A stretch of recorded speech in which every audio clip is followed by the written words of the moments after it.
Welcome back to episode 2 with Ken Bohm of Hippie Gourmet Grilled Cheese Food Company and his grilled cheese truck. Today we're going to be talking about, or picking up where we left off yesterday, and we're going to get into assembling a grilled cheese sandwich and the cost of goods associated with that.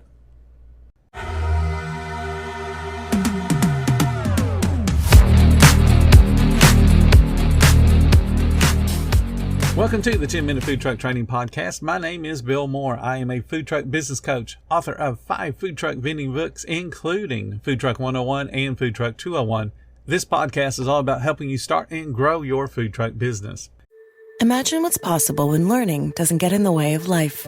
At Capella University, our game-changing FlexPath learning format lets you set your own deadlines so you can learn at a time and pace that works for you. It's an education you can tailor to your schedule. That means you don't have to put your life on hold to pursue your professional goals. Instead, enjoy learning your way and earn your degree without missing a beat. A different future is closer than you think with Capella University. Learn more at capella.edu.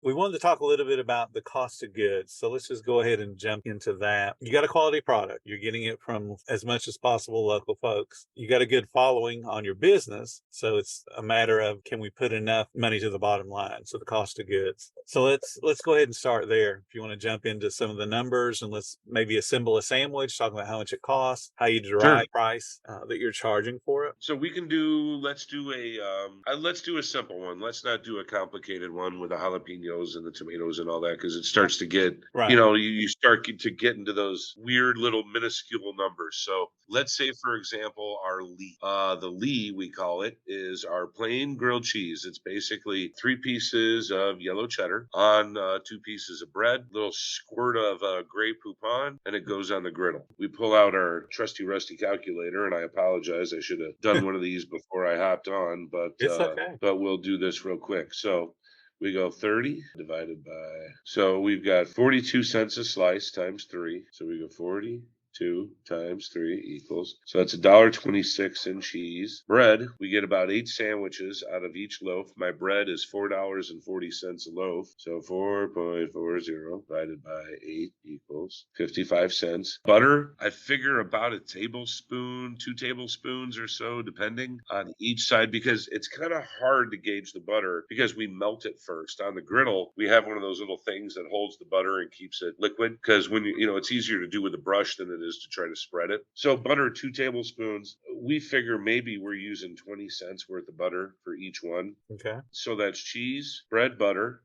little mustard, Grey Poupon. I buy the big 1 gallon Grey Poupons. We give a squirt. It's a little less than a tablespoon. We're figuring probably 15 cents.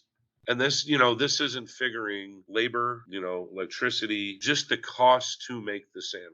Right. Is the way I do it. And you correct me if I'm wrong here. I might be.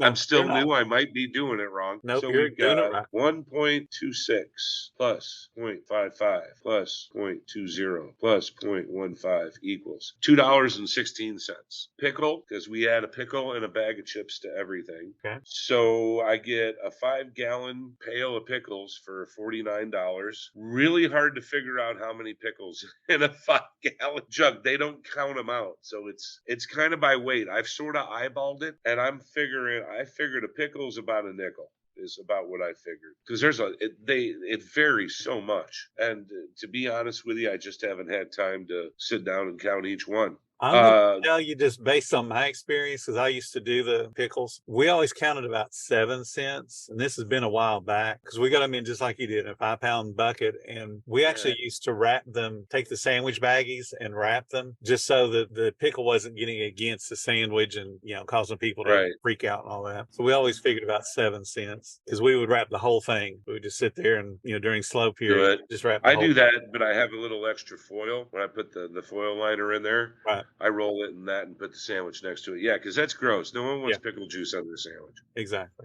Even though it tastes good, still don't like it. Yeah, well, depending on, I would eat it, but I don't think, anybody else would. So let's do this. We'll put a question mark next to the pickle, but I guess let's roll with what I got it at. Yeah, absolutely. And then I can change it later. Chips. So I use kettle chips, the small bags. I get a case of those for $13. 24 divided by 13. So we got about $1.80 for chips. So we were at $2.16, 2.16 plus 1.80 plus 0.05 for the pickle, we'll call it. We're at $4.01. That $1.80, see, it's $13, you have 24 of them. Yeah. It'd be 54 cents. 15, whoops. Because See what $1.80 happens for a when- bag of chips at wholesale, This too, yeah. you'd have to My make a brain, loss. sorry. No, that's fine. Should be $2.75. $2.75, that's right. And we still haven't put it in a container yet, right? Right. So the container, I get clamshells. I get 200 of them for 72. It's like 72.50. Where was I? 275, 72.50, and then 200. So we take 200 divided by 72.50. The other way. 72. Yeah, 72. 72.50 divided by 200. Yep. 36 cents. That is right. Yep. And a piece of foil. I get 500 of them in a box at $10.50. We are at 0.50 divided by 500 equals 0.021. Yep. So it's almost minuscule. It is, but it does add up if you sell 500. They do, yeah. What I tell people is this is a penny business, so you got to count those pennies, otherwise you won't make the dollars. So $3.13. Yep, $3.13. And that's what it costs to make our cheapest, our least expensive sandwich. And you sell that for? We sell that one for $12 plus tax. Okay, so we're talking about a very humble grilled cheese sandwich that has chips and a pickle sphere. How much pushback do you get on that price? 0. There you go. What most new food truck owners do is they look at the costs, all these costs that we just added up at $3.13, and they think about what they would pay knowing how much it costs, and then they don't price it appropriately. So you are running on that sandwich, your food cost is 26%. Yep. 26.08 actually. Which is exactly where you need to be. That's what I told them, because I was talking to, going back to our previous interview, I started working on a truck with my buddy Dave, and I asked him, what are your costs? He goes, and he said, you want to be right around 25%. Yep. He said, that's where you want to be. He goes, too much under, you're losing. Too much over is too much. No. So try to keep it right about there. Exactly. Now, what I want to let people know that are trying to follow along with us is you don't count the labor, you don't count the propane, you don't count the gasoline that's running the generator. All of those things are their own expenses. All we're worried about right now is food costs. The food cost is the basis to build the menu price. Yep. People freak out, and I see it in the group all the time where people are going, well, you got to count labor and you got to count this. It's impossible.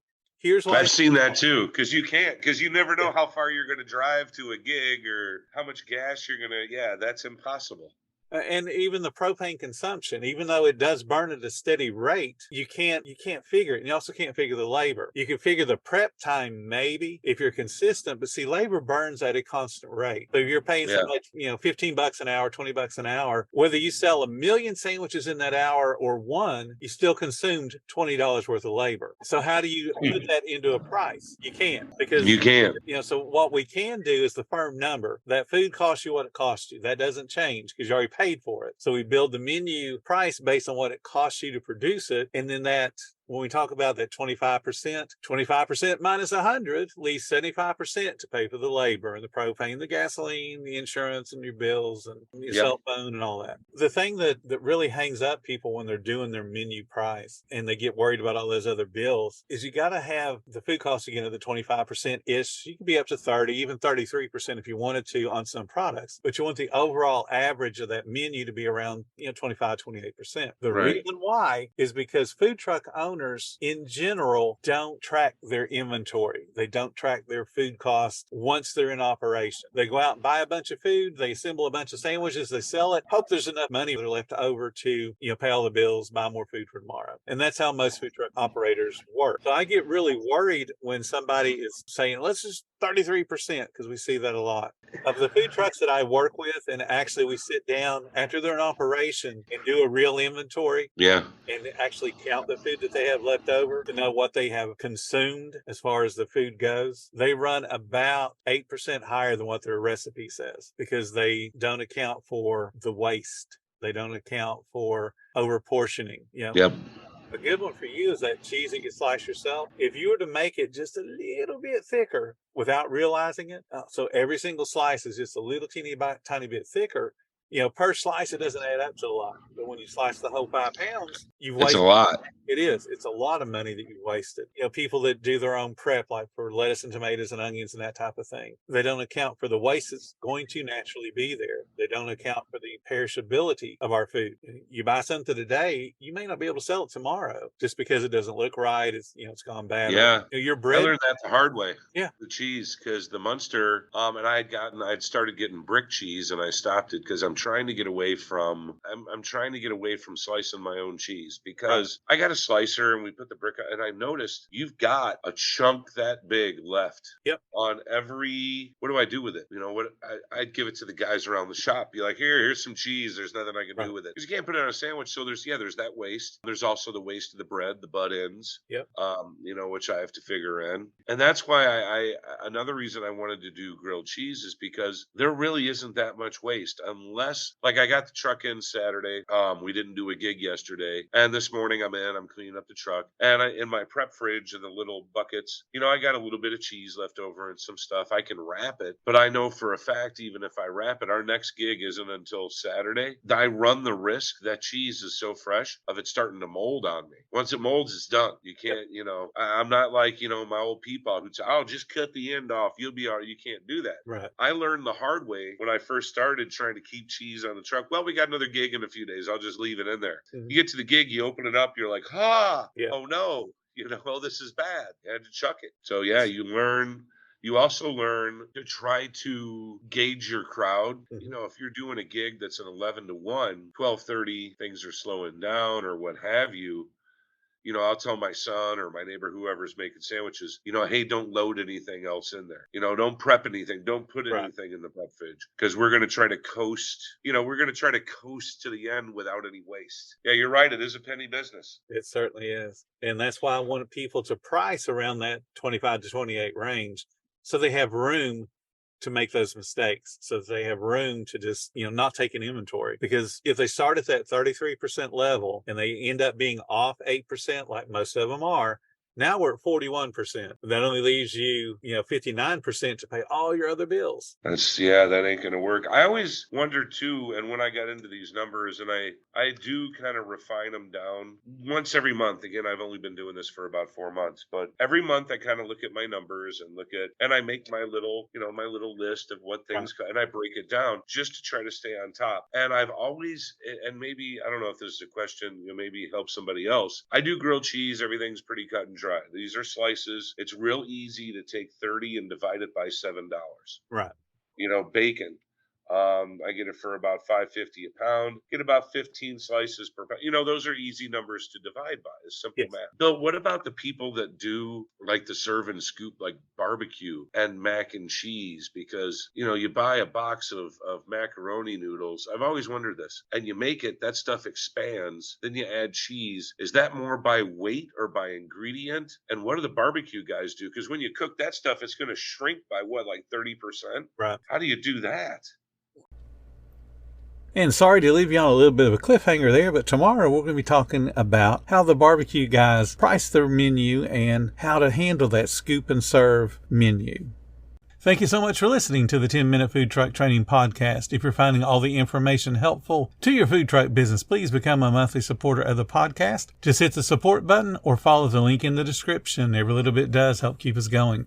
Join our Facebook group. It's called Food Truck Training. We have a whole bunch of awesome members at all different levels, from brand new beginners to decades-old veterans. They've all got your back when it comes to helping you with your food truck. And again, thank you for listening. Come back tomorrow, because I got plenty more to say when it comes to helping you and your food truck business grow.